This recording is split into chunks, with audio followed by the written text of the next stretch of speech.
안녕하세요. 저는 경기도에서 거주 중인 33살 먹은 주부입니다. 32살 때 시집와서 남편이랑 분가해서 살았고요. 어느 날 남편이 어머님께서 돌아가시고 혼자 계신 아버님을 저희가 모시는 게 어떻겠냐고 갑자기 이야기를 하더군요. 어느 누가 갑자기 저런 말을 하는데 좋다고 할 수 있겠어요. 그 일로 남편이랑 많이 싸웠어요. 위에 형님도 있으신데 왜 우리가 모시냐고. 아주버님은 대기업을 다니고 계셔서 저희보다도 여유롭고 형편이 저희와는 정말 비할 수도 없을 만큼 좋습니다. 그 일로 인해 저는 남편과 끝도 없이 대화를 나누었고 정말 싸우고 볶고 거의 매일 같이 싸웠어요. 그러다 하루는 남편이 술을 먹고 울면서 진심을 담아 말을 하더군요. 저에게 무엇이든 다른 거는 당신이 원하는 대로 하자는 거 전부 다 할 테니까 제발 이번만은 부탁 좀 들어달라고요. 그러면서 남편은 이야기를 이어갔습니다. 남편이 어릴 적에는 엄청 개고쟁이였대요. 매일 사고 치고 다니고 해서 아버님께서 매번 뒤 수습하러 다니셨다고 하더라고요. 남편이 어릴 때 골목에서 놀고 있는데 지나가던 중간 크기의 트럭에 받칠 뻔한 걸 아버님이 보시고 남편 대신 부딪히셨는데 그것 때문에 지금도 오른쪽 어깨를 잘못 쓰신대요. 그리고 아버님 하시던 일이 노가다였는데 남편이 군 제대하고도 26살 때쯤까지 놀고 먹었더랍니다. 아버님이 남편을 늦게 낳으셔서 지금 아버님 연세가 68세 되세요. 남편은 33살이고요. 60세 넘으셨을 때도 노가다 하시면서 가족들 먹여 살리고 고생만 하셨다네요. 노가다를 오래 하면 시멘트 독이라고 하나? 하여튼 그것 때문에 손도 쩍쩍 갈라지셔서 겨울만 되면 많이 아파하신다고 하더라고요. 평생 모아오신 재산으로 마련하셨던 조그만한 집도 아주버님이랑 남편 결혼할 때 집장만 해주신다고 파시고 지금은 월세 내면서 원룸에 들어가서 사신다고 하더라고요. 그런데 어머님까지 돌아가시고 혼자 계신 거 보니 마음이 아파서 눈물이 자주 난다고 하더라고요. 저희가 살림이 넉넉했으면 이런 걱정도 안 할 텐데요. 저는 집에서 살림을 하는 평범한 주부이고 남편은 혼자 직장을 다니는데 일반적인 중소기업을 다니고 이직한 지 얼마 되지 않아 한 달에 세후 150 정도를 벌어옵니다. 그런데 그걸로 아버님께서 오시면 아무래도 반찬도 지금보다는 더 신경을 써야 할 것 같고 여러 가지로 많이 힘들 것 같더라고요. 심지어 그때는 제가 임신을 했어서 아이가 3개월 차인데 모든 부분이 힘겹더라고요. 그럼에도 부유하셨던 형님께서는 절대 아버님을 못 모신다고 강력히 못 박으셨고 아주버님도 그럴 생각이 없다라고 남편이 말을 하더라고요. 저렇게 철벽 방어를 하는데 어떻게 하겠습니까? 그리고 남편이 진심 어린 말들을 저렇게까지 했는데요. 그래서 넉 달 전부터 아버님을 모시기로 하고 저희 집으로 아버님을 모셔왔습니다. 처음에는 아버님께서 오지 않으시려고 자꾸만 거절하시더라고요. 늙은이가 가봐야 집만 되고 눈치 보인다고 하시면서요. 하지만 남편이 매일같이 설득하고 우겨서 겨우 모셔왔습니다. 모셔온 첫날부터 여러모로 정말 신경이 쓰이더라고요. 그런데 우리 아버님 매번 반찬 신경 써서 정성껏 차려드리면 그걸 드시면서도 엄청 미안해 하시면서 눈치를 보십니다. 가끔씩 고기 반찬이나 맛있는 음식을 해드리면 아버님께서는 드시지 않고 남겨두셨다가 저희 남편이 퇴근하고 돌아오면 남편을 먹이더라고요. 그리고 저 먹으라고 일부러 드시지도 않고요. 거기다가 하루는 장을 보고 집에 왔는데 아버님께서 바닥에 꿇어 앉아서 걸레질을 하고 계시더라고요.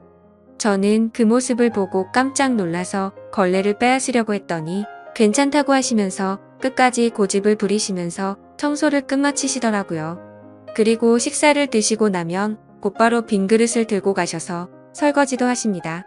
아버님께 하지 말라고 몇 번을 말씀드리고 그릇들을 뺏어도 보지만 아버님은 설거지를 하시는 게 그게 마음이 편하시답니다. 제가 왜 아버님의 마음을 모르겠어요. 이 못난 며느리 눈치 보이시니 그렇게 행동하시는 거 압니다. 그래서 저도 정말 더 마음이 아픕니다. 남편이 몰래 아버님 용돈을 드려도 그거 안 쓰고 모아두었다가 저에게 용돈 하라고 주십니다. 그렇게 저희는 부유하진 않지만 서로 애틋하고 마음을 써가면서 하루하루를 지내고 있었습니다. 그런데 어제는 정말 너무 많이 슬퍼서 펑펑 울었습니다. 아버님께 죄인이라도 된 듯해서 눈물이 왈칵 나오는데 참을 수가 없더라고요. 한 달 전쯤부터 아버님께서 아침에 나가시면 저녁 때쯤 들어오시더라고요. 어디 놀러라도 가시는 것 같아서 용돈을 드려도 받으시지도 않고 웃으시면서 다녀올게 하시면서 매일같이 나가셨습니다. 저는 그래서 그냥 집안에만 있으시기엔 답답하셔서 산책이라도 다녀오시다 보다 하고서 크게 생각을 하지는 않았습니다. 그런데 어제 장을 보러 슈퍼에 갔다가 아래층 주인 아주머니를 만나게 되었습니다. 그런데 그 주인 아주머니께서 제게 어렵게 말씀을 하시더라고요. 오다가 이 집 할아버지 봤는데 유모차에 박스 실어서 가던데. 이 말을 듣고 저는 상상조차 못 해봤던 일에 깜짝 놀랐습니다. 네, 맞습니다. 아버님 아들집에 살면서 돈 한 푼 못 버시는 게 마음에 걸리셨는지 불편한 몸 이끄시고 하루하루 그렇게 박스 주우시면서 돈을 버셨더라고요. 저는 그 이야기를 듣고 장을 보다 말고 밖으로 뛰쳐나갔습니다. 아버님 찾으려고 이리저리 돌아다녀도 안 보이시더라고요. 너무 죄송하고 가슴이 아파서 집에 들어와서 정말 한없이 엉엉 울었습니다. 한참을 울고 나서 남편에게 전화해 오늘의 상황을 말하니 남편도 아무 말이 없더군요. 한참의 정적이 흐르고 남편은 일찍 들어간다고 말하고 그렇게 통화를 끊었고 남편은 저녁 5시 조금 넘어서 평소보다 일찍 퇴근하고 들어왔습니다. 남편도 마음이 정말 안 좋은지 표정도 너무 어두웠고 집에 들어오자마자 가방만 내려두고 아버님을 찾으러 나간다고 하곤 바로 집 밖으로 나갔습니다. 제가 정말 바보였고 한심한 며느리였습니다. 그렇게 매일같이 나가셨는데 관심을 가지고 진작 이 사실을 알았어야 했는데 말이죠. 며칠 전부터 아버님께서 저 먹으라고 봉지에 들려 주시던 과일과 과자들을 받으면서도 아버님께서 사오신 것인지 일을 해서 사온 것인가라는 생각도 못했다니 정말 한심스럽습니다. 못난 며느리 눈치 안 보셔도 되는데 그게 불편하셨던지 아들 집 오셔서도 편하게 지내지도 못하시고 매일같이 눈치만 보시다 불편하신 몸 이끌고 그렇게 일을 하고 계셨다니. 친정에 저희 아빠도 고생만 하시다가 돌아가셨는데 돌아가신 나빠 생각도 나고 해서 그렇게 저는 또 다시 한참을 펑펑 울었습니다. 그날따라 아버님 웃으실 때 얼굴에 깊게 패인 많은 주름들과 평생 고생을 하셔서 손목에서 갈라진 피부가 자꾸 눈앞에 아른거리고 생각나면서 너무나도 죄송한 마음에 남편이 아버님이랑 들어올 때까지 울고 있었습니다. 남편이 아버님을 찾아 나가고 1시간 정도 좀 넘어서 남편이 아버님을 모시고 집으로 들어오더라고요. 아버님 들어오시면서도 제 눈치를 보시면서 뒤에 끌고 오던 유모차를 숨기시는 모습이 왜 그리 마음이 아플까요? 오히려 죄송해야 할 건 저인데요. 아버님께서 미안해하는 듯한 그런 모습이 가슴에 남아서 지금도 이 글을 적는데도 마음이 너무 아픕니다. 저는 아버님의 모습을 보자마자 아버님께 달려가서 죄송하다며 손을 꼭 붙잡고서 또 펑펑 울었습니다.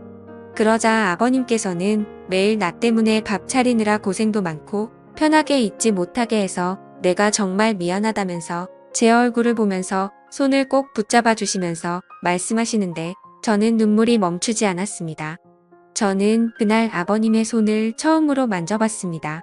평생을 고생하시면서 지내온 아버님의 손 심하게 갈라지신 손등과 굳은 살 베인 손에 마음이 너무 아팠어요. 방 안에 모시고 나서도 죄송하다며 그렇게 펑펑 울었습니다.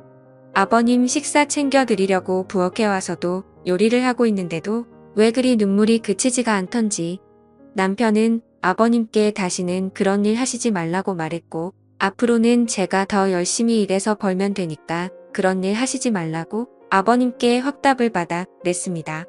그렇게 이야기를 끝마치고서 3명이 오순도순 모여서 함께 저녁을 먹었습니다. 밥을 먹는데도 아버님 손을 보면서 자꾸 가슴이 아프더라고요. 오늘은 어제 일도 있고 해서 남편이 연차를 내서 쉬는 날이었고 저는 아버님 모시고 시내 나가자고 남편에게 얘기를 했습니다. 그렇게 저희는 다 같이 시내에 나갔고 날이 좀 쌀쌀해져서 아버님 잠바 하나랑 신발을 샀습니다. 한사코 괜찮다고 하시던 아버님께 제가 말씀을 드렸습니다. 자꾸 그러시면 제가 아버님 눈치 보여서 힘들어요 이렇게 말씀드렸더니 아버님께서는 고맙다고 하시면서 받으시더라고요. 그리고 집에 아버님 심심하실까봐 케이블 TV도 신청했습니다. 아버님께서 스포츠를 좋아하시는데 오늘 야구 방송이랑 낚시 방송 보시면서 너무 즐거워 보이시더라고요. 조용히 다가가서 아버님 어깨를 만져드리는데 보기보다 정말 왜소하시더라고요. 제가 꽉 잡아도 부서질 것만 같은 그런 아버님의 어깨 지금까지 고생만 하시고 자식들 뒷바라지 하시느라 평생 헌신하시면서 살아오셨던 아버님의 그런 발자취들이 느껴지면서 저는 또 마음이 아파왔네요. 남편한테 말했어요. 저 평생 아버님 정말 친아버지처럼 생각하고 모신다고요. 비록 지금은 아버님께서 불편해하시지만 언젠가는 친딸처럼 생각하시면서 대해 주실 때까지 정말 잘할 거라고요. 마지막으로 아버님 앞으로는 제 눈치 안 보셔도 돼요. 제가 그렇게 나쁜 며느리 아니잖아요. 아버님의 힘드신 희생이 없으셨다면 지금의 남편도 없잖아요. 그랬다면 지금의 저와 뱃속에 사랑스러운 손자도 없을 거예요. 저 아버님 싫어하지 않고 정말 사랑해요. 아버님 그러니 항상 건강하시고 오래오래 사셔야 돼요. 그리고 2번 다시 그렇게 일 안 하셔도 돼요. 저 허리띠 졸라 매고 알뜰하게 살게요.